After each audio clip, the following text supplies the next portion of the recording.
Yo, Base Guru, what's up, dude? You beat Denalid Bot.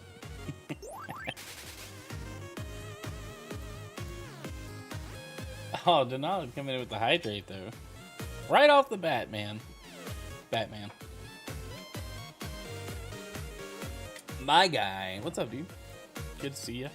How are we doing this morning, everybody? Thanks for being here. Happy Monday. That was a way off, but alright, sure.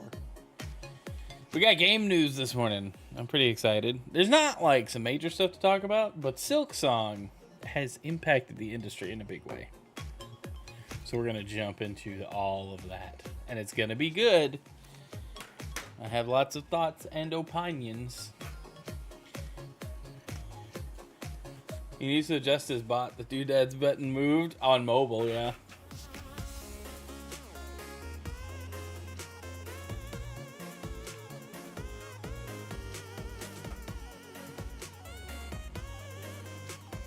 There's one thing I do want to add to the stream at the end. It's a trailer I was really hyped about, and I want to share it with people.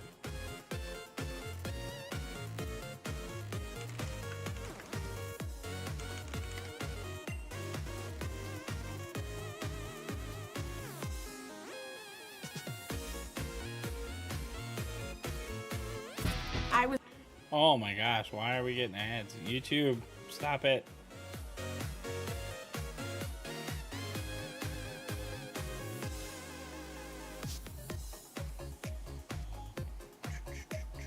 What's up, everybody? Good morning. How are we doing? Wherever you're watching from, thanks for being here. I appreciate you. All right, yeah, we'll get on this in a moment. I don't have any other like trailers. They haven't done a whole lot else, but let me look at one last thing before we actually start.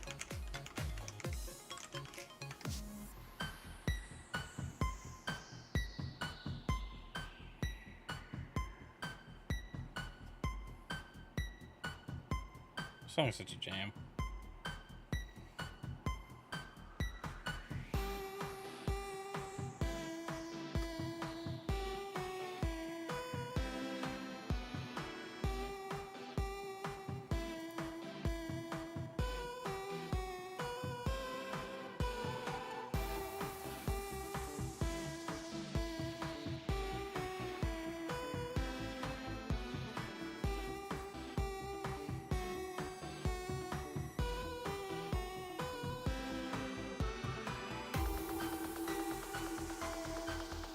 Alright, that's not something we're talking about then. I thought there was news and there wasn't. Dude, I was just bopping along.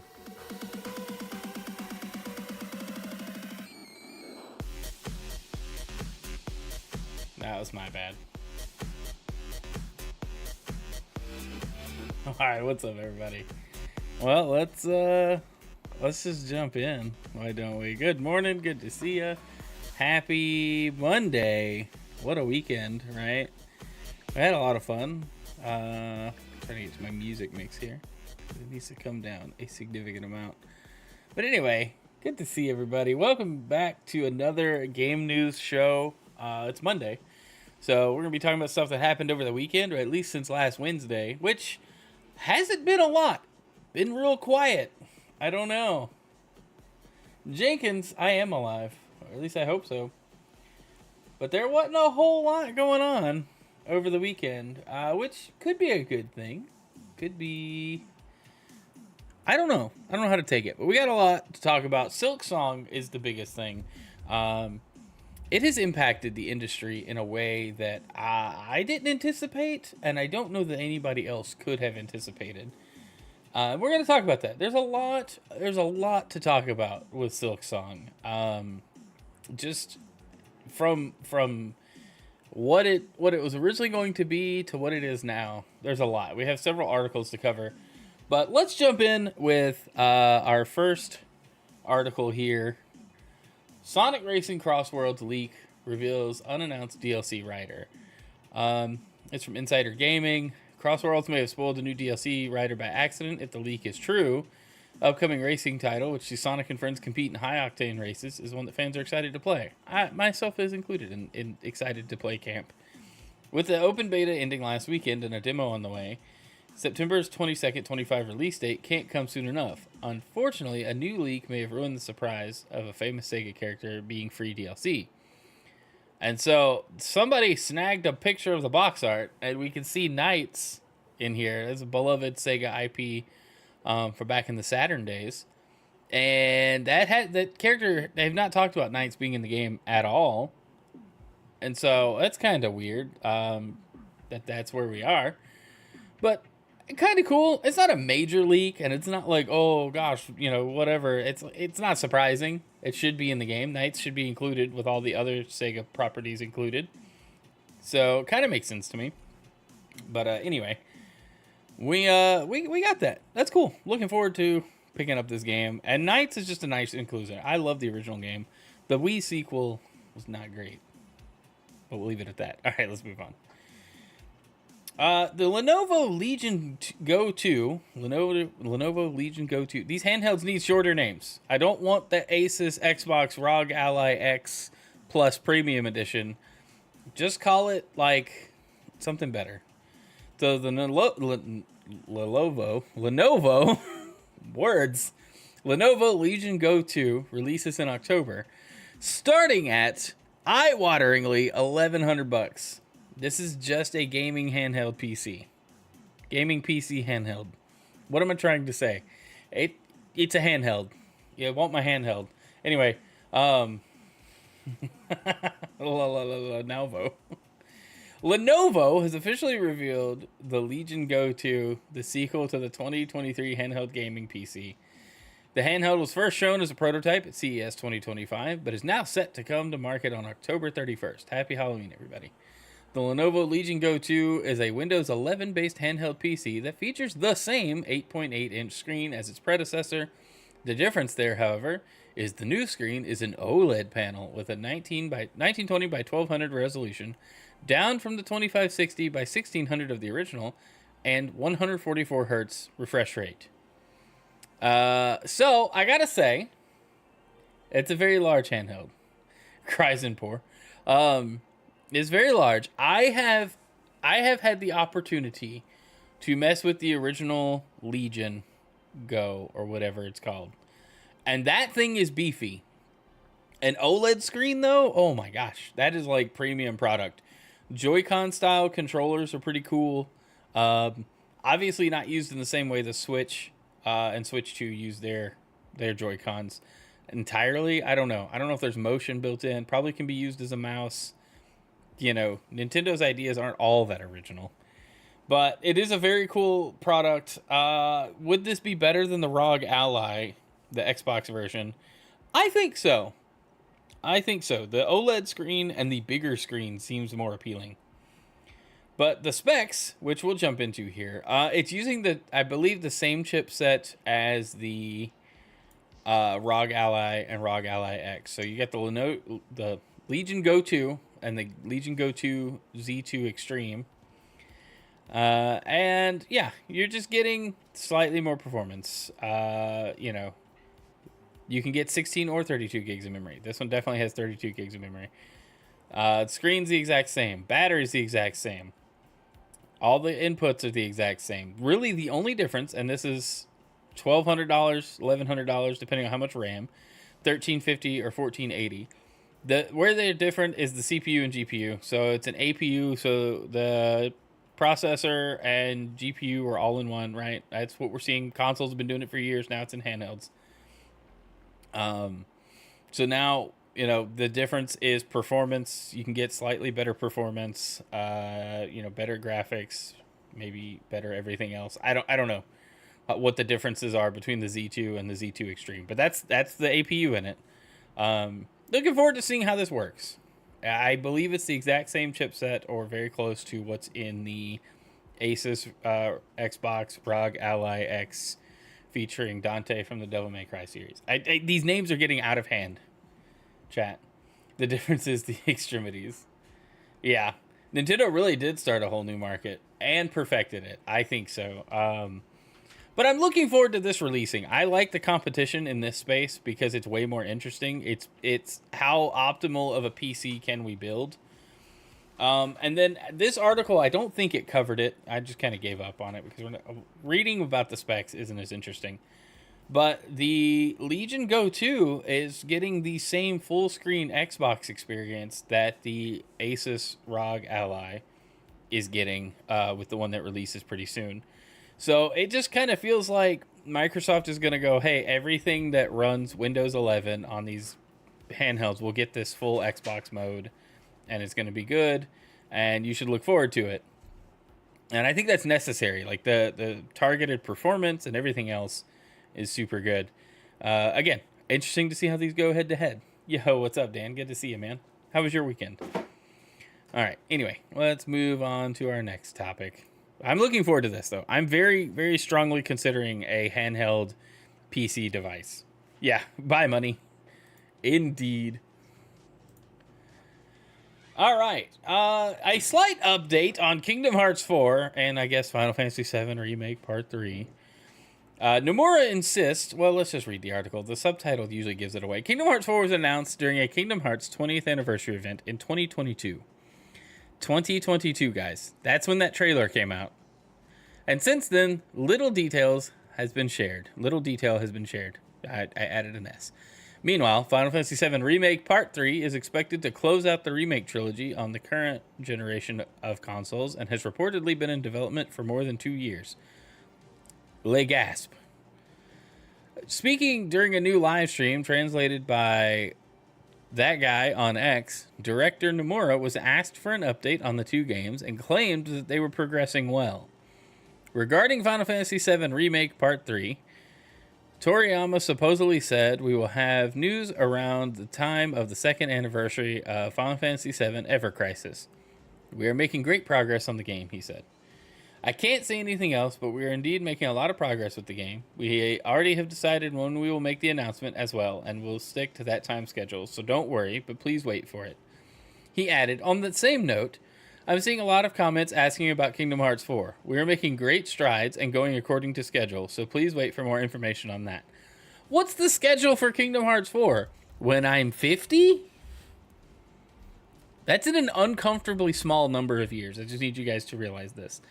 I was 16, 15?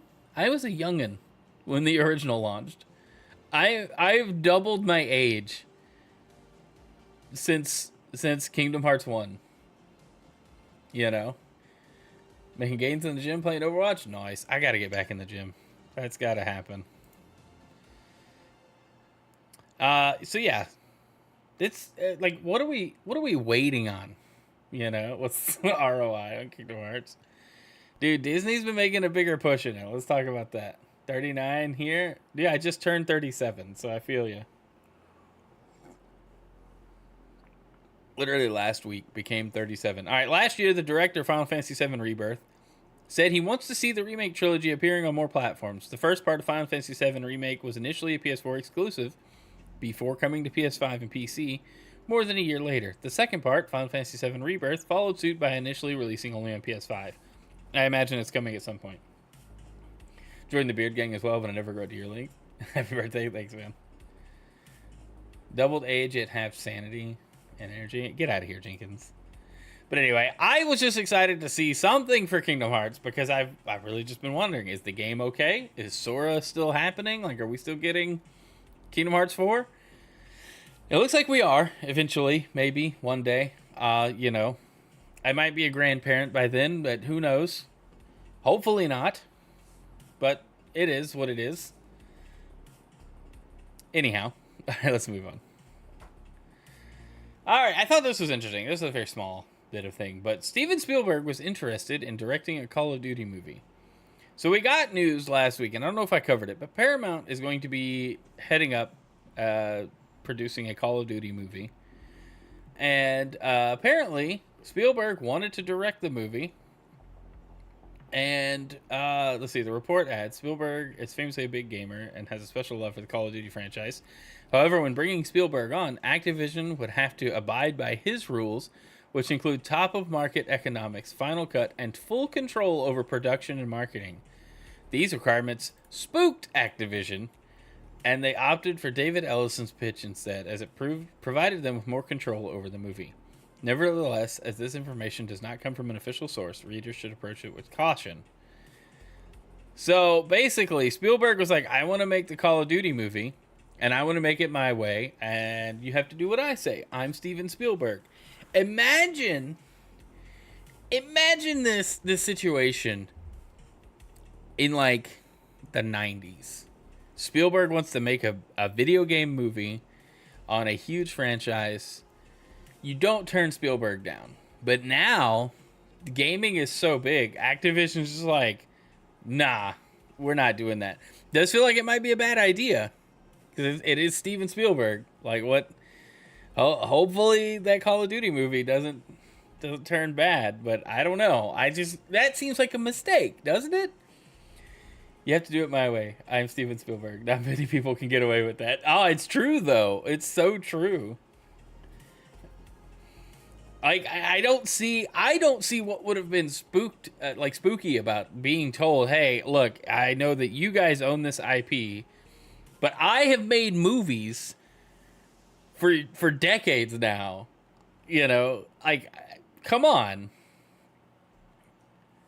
Times have changed for boomers. They're not running the world. It's just crazy. I don't know what the Steven Spielberg Call of Duty would have been, but good gravy. Anyhow. All right. Let's talk about Wolverine. We're getting to Silksong. It's coming. All right. Insomniac Games' Wolverine is likely to be at PlayStation's next State of Play. Insider gaming sources have revealed that Insomniac Games' Wolverine is ready to be shown off for the first time officially since the 2021 PlayStation Showcase. According to sources who wish to remain anonymous as they couldn't talk about company plans, PlayStation is currently planning its next State of Play event toward the end of September. Which is wild to think about. Why would they be doing that? You know, like, what's going on? Are we getting a State of Play? It's very interesting.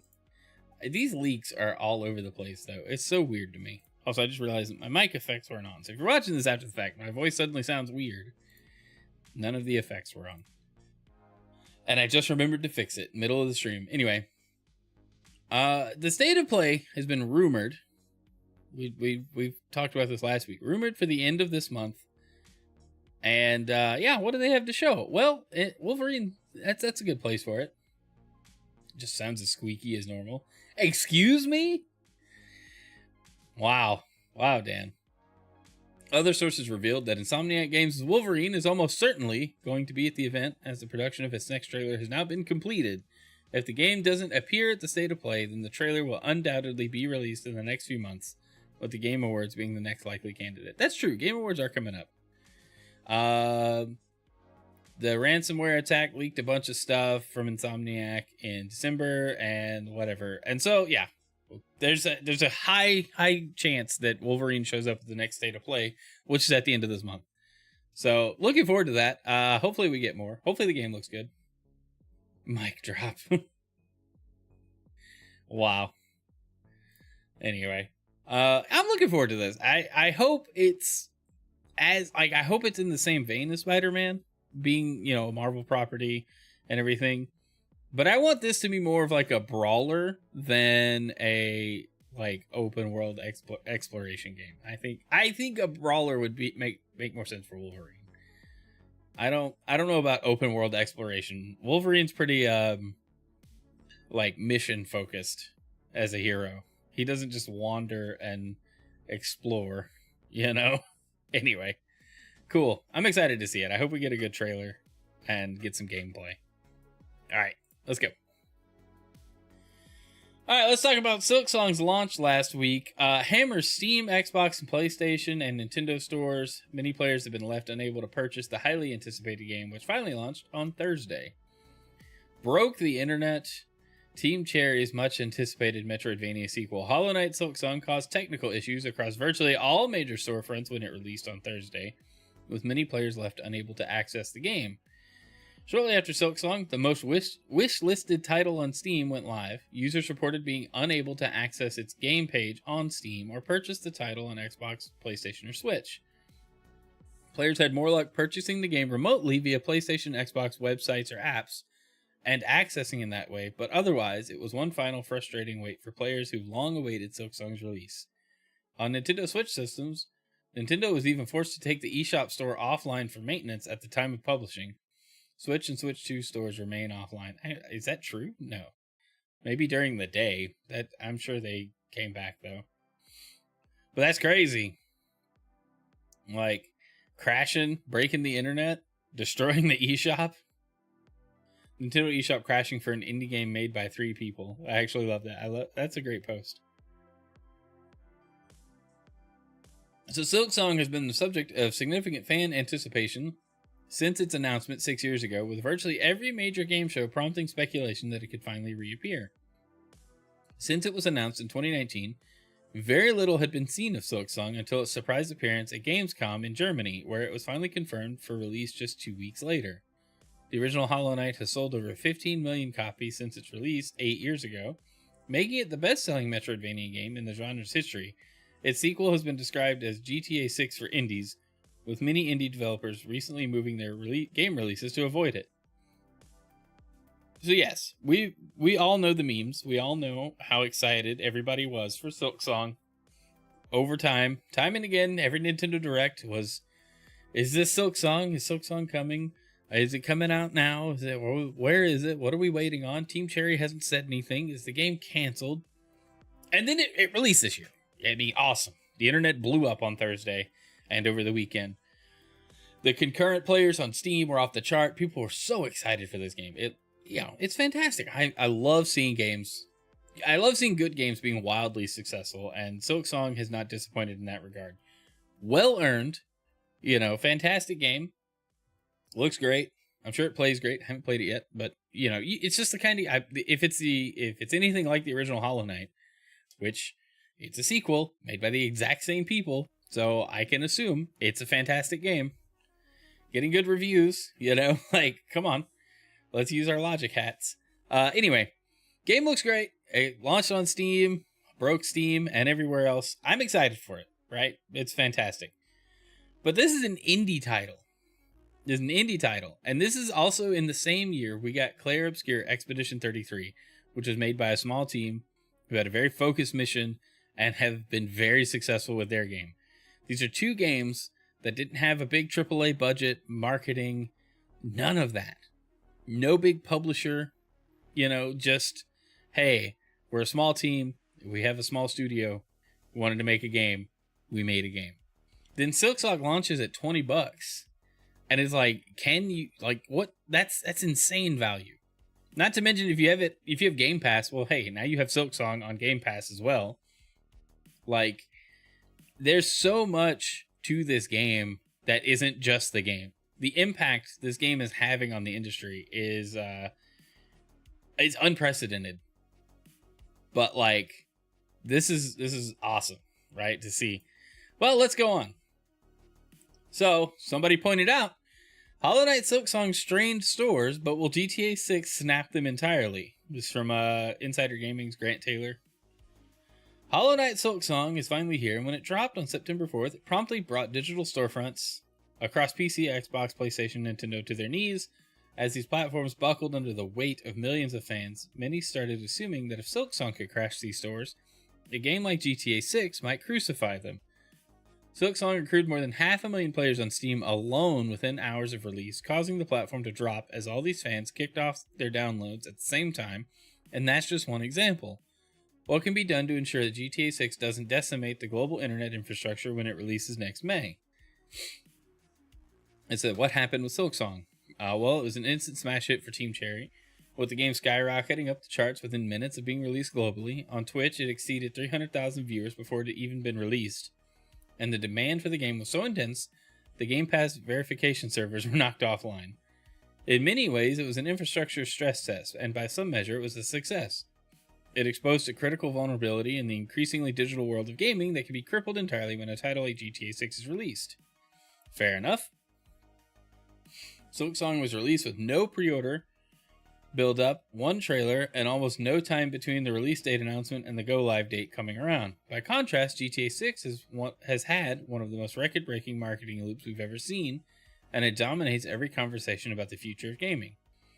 Are we on a precipice?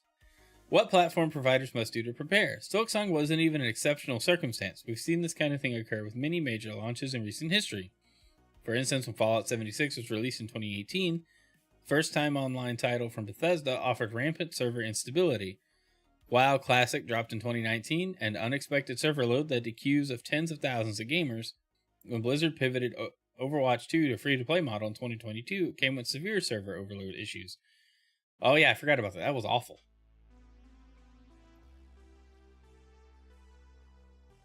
Oh man. Excuse me.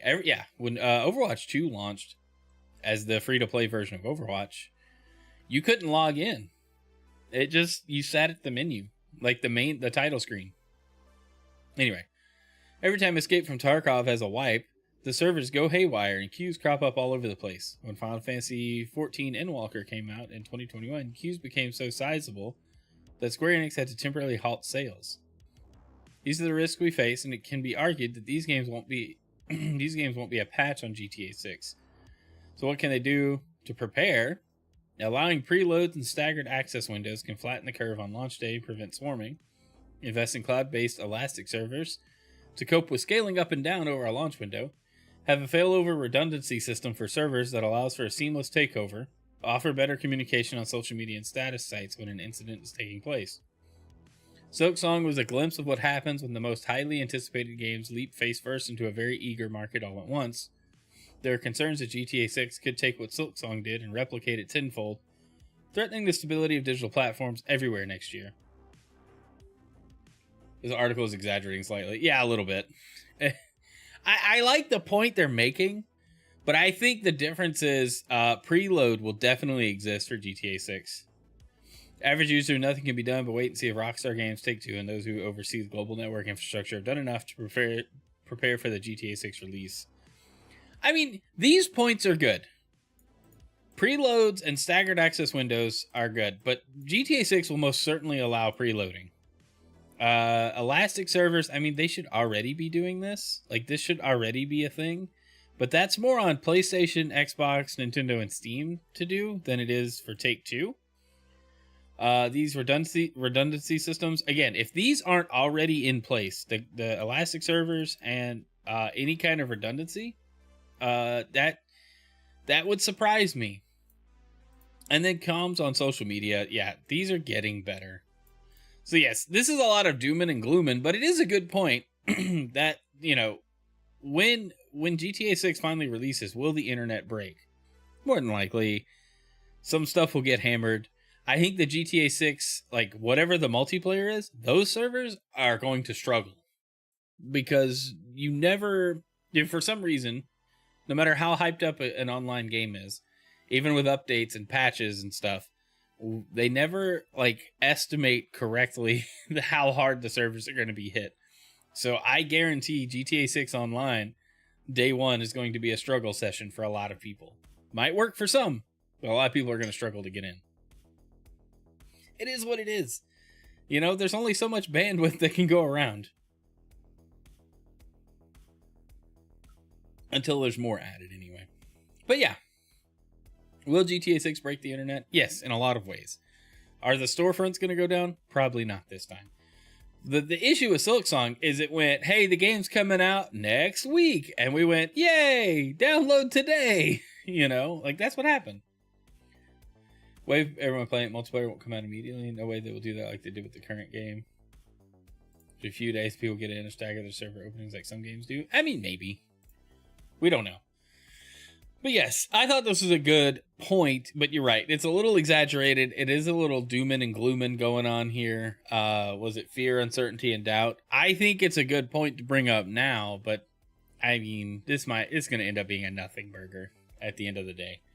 But Silksong's effect continues. It's more than just this massive release and the concern for other releases that could be bigger, that will be bigger. It's also Being review bombed in China. Actually, this has not a lot to do with the games industry as a whole. I just thought this was interesting. Being review bombed in China, 82% of Hollow Knight Silksong's Steam reviews may be positive, but it seems the adoration hasn't been universal, with hundreds of Chinese-speaking players slamming Team Cherry for issues with the sequel's translations. It's been such a problem, in fact, that even though Silksong's reviews are chiefly either very or overwhelming positive, when you isolate by language, Silksong's simplified Chinese Steam reviews are sitting on an anomalous mixed rating. Perhaps unsurprisingly, then, Team Cherry's Matthew Griffin directly addressed Chinese-speaking players on X Twitter overnight, acknowledging the issue and confirming we'll be working to improve the translation over the coming weeks. To our Chinese-speaking fans, we appreciate you letting us know about the quality issues with the current simplified Chinese translation of Hollow Knight Silksong. We'll be working to improve the translation over the coming weeks. Thank you for your feedback and support. I mean, how big is this team? They probably had to use some kind of Google Translate, AI translator, or something. And even then, that's going to be wonky. You know, it is what it is. They'll fix it. They've got to. You know? I mean, what? I don't know why I wouldn't expect it to get fixed. But, I mean, when your game is so successful that the worst thing people are saying is, hey, this translation is bad. You know, could be worse. Anyway. All right. Here's where I didn't anticipate an issue. This is from Screen Rant, but this is a very good point. Hollow Knight Silksong's ridiculous price is causing controversy. Silksong has proven to be an enormous success since it launched a mere few days ago. But that doesn't mean it hasn't managed to garner a little controversy along the way. While we should undeniably be praising Silksong for its many significant highlights, its enormous influence on the gaming industry, as well as its huge loyal following, warrants a little closer examination than other indie games. Critically, this isn't to do with Silksong's review bombing campaign, which the developers have already apologized for. Rather, it's to do with Silksong's pricing, something that has caused quite a considerable stir within the indie gaming development community. While many are rather pleased that Silksong costs so little, many are concerned about what it could mean for the future of all indie games. So this subtitle here, it's this article. I have a lot of opinions on this, but like, let's just get through the article and then I'll rant a bit. It's causing other developers to reconsider their prices. In what way? Hollow Knight Silksong's unbelievably low price point of just $19.99 is exceptionally good value for the customer. It's an incredibly lengthy game that is only marginally more expensive than its predecessor, although it has 8 years of inflation under its belt. However, as good as it is for ordinary folk, it is proving to be a source of controversy for other indie developers, who believe it will distort players' expectations. $20 for potentially 30 to 40 hours of content is a great value proposition, but it is easy for Team Cherry to price it so low. Developer RJ Lake discussed this very idea on Blue Sky, stating Team Cherry can price however low they want. As a result, their return on their investment is infinite no matter what they do. The sheer success of Hollow Knight, coupled with the staggering amount of hype behind Silksong before launch, practically guaranteed this to be true. However, other developers don't have that luxury and can't afford to charge even less to match new expectations. $20 for a 5 or 10 hour game may seem like a bad value when Silksong costs the same. Developer Basti Art Games lamented on Twitter that they were contemplating making their latest game $20, but it only lasts around 10 hours, worrying that they can't afford to give it away for free. Fortunately, there's a potential silver lining. And I don't agree with this. Silksong's price could make GTA 6 cheaper. No, it couldn't. This doesn't only negatively affect Silksong. This isn't the only negative effect Silksong has had on the indie gaming scene. Numerous developers delayed games thanks to Silksong dominating September and likely October too. However, as much as its pricing model and sheer presence have caused a few issues, there's a chance it could do some good. For example, Silksong costing so little yet still making an enormous profit, potentially as a result, could influence GTA 6. For a long while, many have worried GTA 6 will cost $100, something that a lot feel would be a mistake. I mean, probably. However, Rockstar may not need to price it so high. Hitting a lower price point might actually generate more sales and thus longer-term revenue, so long as production costs aren't utterly obscene. It would certainly be nice for Hollow Knight Silksong to influence Grand Theft Auto 6 for the better, if only a little. I don't know why people keep comparing Silksong to GTA. It's two different scenarios. Excuse me, so sorry. That snuck up on me. Anyway, the issue with the pricing, though, if you're an indie dev and you've got a new game and you're pricing it at $20 and you're worried that other people aren't going to like it because Silksong is a massive game priced at $20, are you competing with Silksong? Are you offering a similar game? Are you just worried that because Silksong is $20, people are going to go, oh, but this game's $20. Your game isn't worth $20.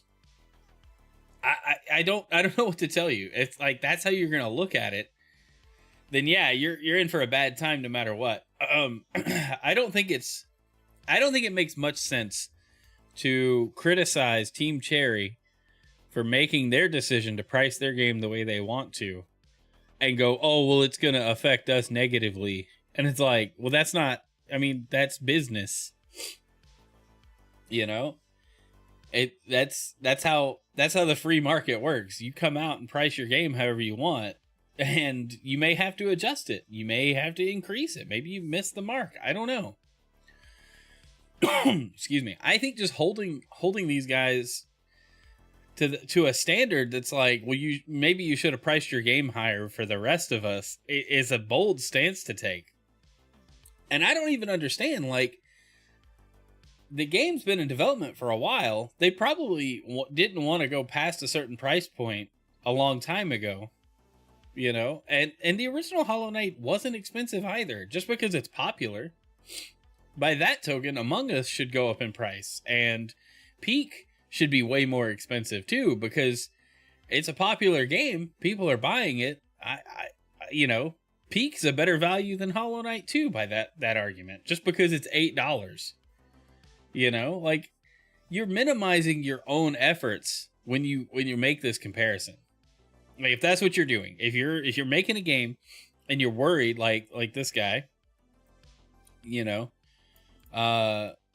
they're going to be successful, but then this one wants 20. They're making their indie game for $20, and they're making a 5 or 10 hour game or whatever. Like, that's okay. That's your work. Price it in a way that compensates you fairly for your efforts, not to try to get, not to try to like meet some standard you didn't set for yourself. Just do what you need to do and make a good game.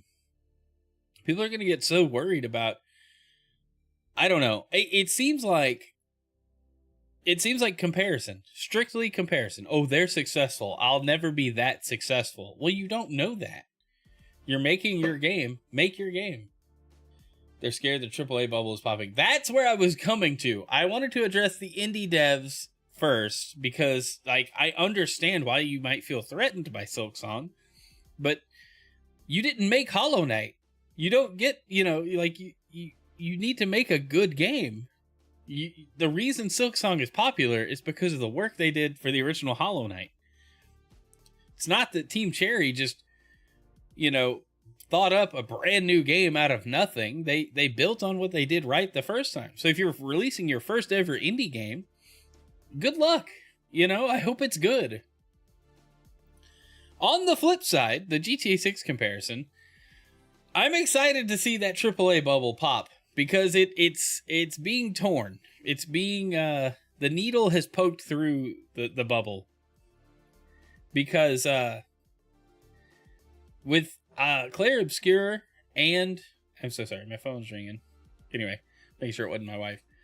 With Claire Obscure Expedition 33 being a massive success, and now we have Silksong also being a massive success. The realization is, we want cheaper games, but we still want good games. We want quality games, and those are possible at the not,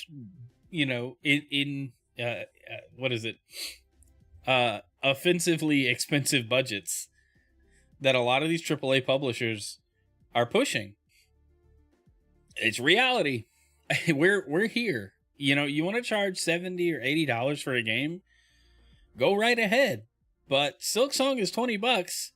And is a longer game. That's where I'll make that comparison for price. The value for Silksong versus a AAA title and the crazed budget, but am I getting that same value? You know? When it comes to indie games, it's like, hey, make your game. You're doing your best. You don't need to compare yourself to other indie games, even though other gamers will. Ubisoft seeing people want cheaper games that are finished with no day one patch. Right. Excuse me, guys. Man, I didn't realize my throat was so scratchy this morning. The whole morning's been weird. But anyway, this is just crazy. Like, I love that indie games and smaller games are being so successful. I love seeing this. Even games like, again, Peak, and even back then, Among Us was doing well. It's still doing well. I mean, they're still developing new stuff. And they're not these, like, insane budgets. They're just fun games, which is what it's supposed to be. It's what it's supposed to be. Nintendo just needs to lower game prices. The games are amazing and finished. I know. I wish people could match that same Nintendo like quality of release that doesn't have major bugs and the day one patch isn't half the game locked behind a download. But it's just crazy. Like that AAA bubble, and it's not even the price of Silksong that brings it to question. Silksong could have launched at $30 or $40, and it still proves that the AAA industry is just too many middle managers and teams that are doing too much. These games don't have to be this massive. If they're still taking 7 years or whatever to develop, like from nothing to a finished product, smaller teams can do the same thing, obviously. And you look at a game like Silksong, where there's so much detail in every scene. There's so much going on that you know that this took a long time to make. But the difference is this game is complete. There might be some bugs in it. Literally. But there might be some issues. There might be some like glitches and stuff. Those might get patched. But like on the whole, I'm pretty sure this game isn't a broken mess. Otherwise, it wouldn't have done as well as it did on day one. You know? Whereas we have AAA games that'll launch and it's like, hey, the game's graphics don't render correctly or the frame rate drops. You know? That's the impact I'm liking. I think indie developers need to calm down though. You don't have to compare, you're not competing. You're not competing directly with Team Cherry. You can learn a lot from them, honestly. Instead of worrying about what another developer is doing, make your game. Focus on your product. And if you're a AAA publisher, get wrecked, bro. Get absolutely scared. You guys have lost the plot. We're tired of seeing these really inflated budgets come to games, and then the game comes out and it's like, why did this cost this much money to make? This is the same game you made last year. We're tired of it. That's it. That's where we are. Which leads to this, and it's a funny LinkedIn reference, but it's a tweet from Destin Legary. It says, hot take today. Lots of LinkedIn posts with sour grapes over Silksong's success because it broke all the rules the industry's been telling us. On GamePass, minimal marketing, lower price point, still a hit. It's called a unicorn/outlier, but these unicorns keep happening. If every outlier keeps proving those in the system wrong, maybe it's time to ask what's broken about the system, not how the outliers got lucky. And that's facts right there. That's facts. Like, there's not so much a luck factor as in we just like good games. Real gamers just like good games. Like to have fun. It doesn't matter what the game is. It matters if it's fun, if, you can share it with other people. Like, there's a lot of factors, but it has to be a fun game. And people like different things. So something that isn't as successful might still have an audience. It's just not going to be as successful because it doesn't appeal to the masses. Sorry, that's life. Movies and books are the same way.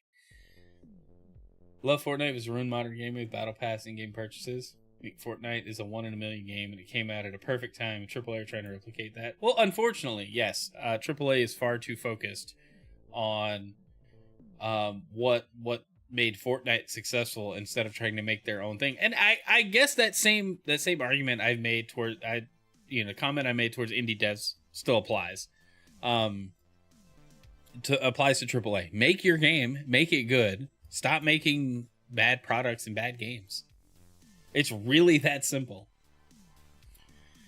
But anyway, that's enough about Silksong. It's impacting the industry. Its effects are impossible to ignore. Everything about it is what makes gaming awesome. You know, like it's like the best case scenario on all fronts, except the Chinese translation. Sorry, guys. We don't speak simplified Chinese. I don't know what that means, but here we are. All right, we got a couple of smaller stories that I thought were worth pointing out. Let's jump into those. Starfield marks 2-year anniversary with a secret message. Bethesda has hidden a secret message in a social media post, ostensibly marking Starfield's 2nd anniversary. It's only 12 seconds long and starts pretty much as you'd expect, but halfway through the video teaser, the music and visuals are interrupted. The black and blue palette is replaced by yellow and brown, and we see snippets of black text and a secret message. Thanks to some keen-eyed Starfield fans, somebody's already pieced together the clues and shared that message with us, Terran Armada. While we don't yet know what Terran Armada is, let alone when it'll release, fans are positing it's possibly the name of the next DLC or expansion, and are already sharing on the Starfield subreddit. Well, it's the top of their wish list. So Terran Armada, new DLC. I didn't know Starfield was still getting updates and stuff. So that's cool to see if you like Starfield. 2nd anniversary. Hard to believe this game came out 2 years ago. It feels like it came and went.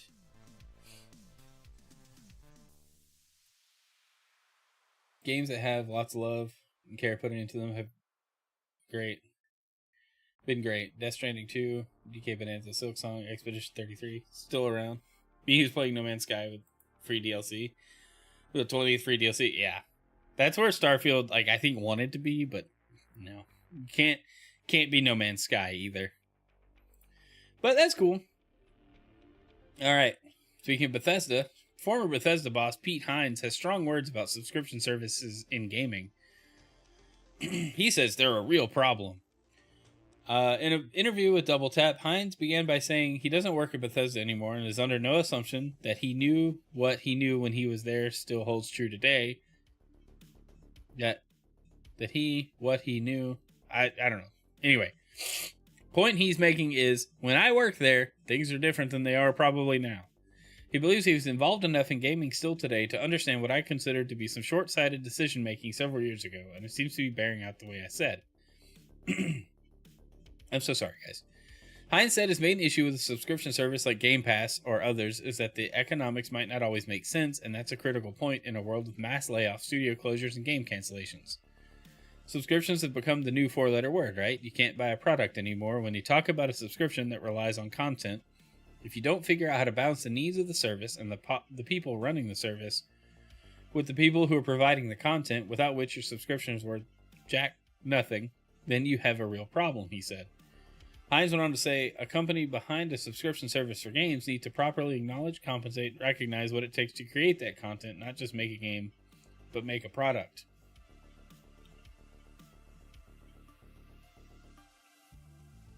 Oh, man. So, to that point, right, this is the Netflix problem. Netflix was like, hey, we got to start making our own stuff because hosting everybody else's stuff is costing a lot. Microsoft has an inverse problem with that, where Game Pass only exists on Xbox and PC, and I guess handhelds to some degree, and then they've expanded into cloud. But you can't play Game Pass on a PlayStation or a Switch, right? And the PC version of Game Pass exists outside of ecosystems like Steam, or platforms like Steam. So I guess I understand that. Xbox makes their own games, but they publish them everywhere, even outside of Game Pass. So I don't think this holds true, because they pay a lot for those Game Pass deals, and then they put their own games also on Game Pass. I mean, that's the problem Netflix ran into, though. They didn't have enough content on without their own production companies and stuff. And then they started making their own content, and it turned out to be good. Some of it. I guess most of it's all right. I don't know. But anyway, they started producing their own content or buying existing, like getting licenses and rights to existing IP and just producing new content for their platform based on existing IP. That is also a big investment. Again, Microsoft's doing the same things. So, his criticisms there, kind of questionable. They're fitting into an ecosystem that's not properly valuing and rewarding what they're making. I disagree. Microsoft is handing out, they're writing checks for your game to be in Game Pass based on how many downloads and probably play time comes into be a factor there. The company might put some older titles on subscription services like Game Pass, and the company's done this with GTA 5. Zelnick said he wouldn't launch a brand new game into Game Pass because of the economics. Take-Two boss Strauss Zelnick has said about subscription services. Okay. Mihail, what's up, man? Some good, like K-pop Demon Hunters, and the bad, like their live-action movies most of the time. I agreed. First part, Electronic Arts has a subscription service called EA Play Pro, and for $17 a month, members can get access to the company's newest games at launch. Ubisoft, meanwhile, has a subscription service called Ubisoft Plus, $18 a month. It allows members to play new releases on day one. I don't know. I don't think subscriptions are the problem, and they, as long as developers are getting paid, I think that's what's important. I think Microsoft might be in a position where they might undervalue some indie titles or overvalue some AAA titles that they feature. That might be a legit problem at some point, but I don't know. I don't know if his strong wording really plays out, because if you don't have content, you don't have a platform, but you have to build the platform, and I feel like Microsoft has done that by buying a bunch of studios and publishers. By buying Activision and Bethesda, they're able to keep a, monthly release schedule going almost across the board. So I don't know. I don't know what people think of that, but that's what it is. I find that interesting. A lot of people want to slam Game Pass, and they're actually, turns out it's kind of profitable, doing very well. So, we'll just let the fruit do the talking. Anyhow.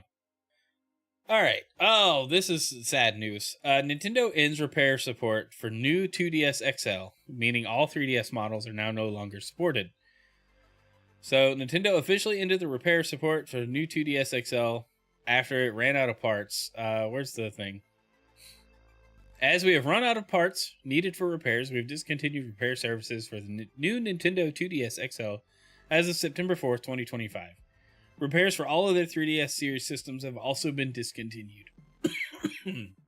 Excuse me. So, RIP 3DS line as a whole, RIP 2DS, it's officially gone.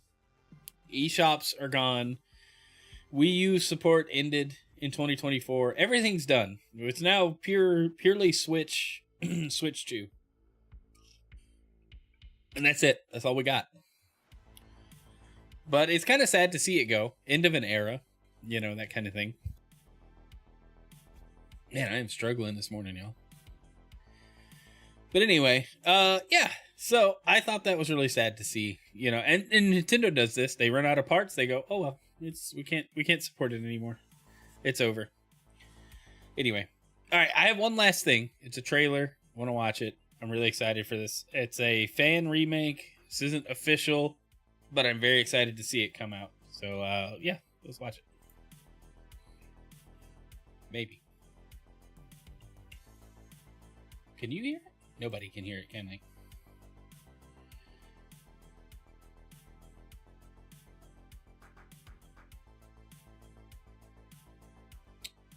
It's probably because I muted the tab.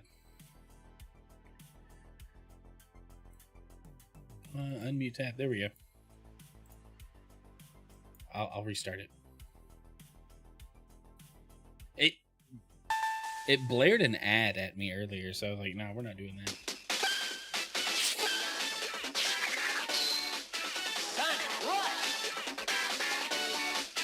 One of the best games on the DS.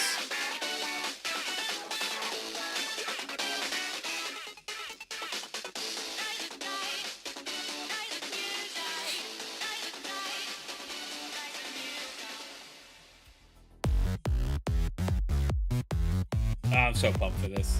This is so cool.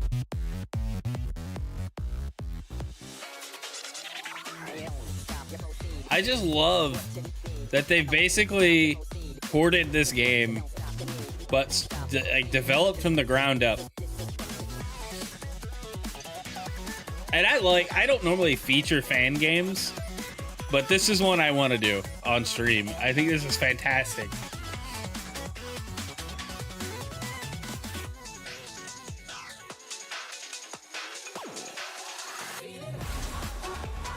I'm so pumped.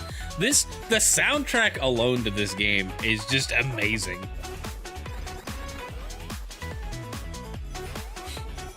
Anybody play Sonic Rush on the DS? It's so fun.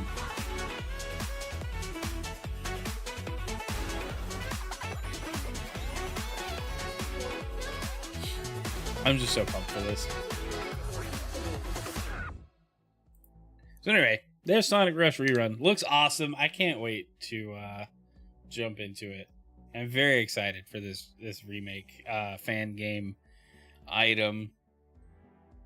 But they put in their description, reimagining of the Nintendo DS title, Sonic Rush. The idea behind this remaster is to take the greatest strength of the Sonic Rush trilogy, crank them up to 11, bring those strengths together to create the ultimate version of the original Sonic Rush.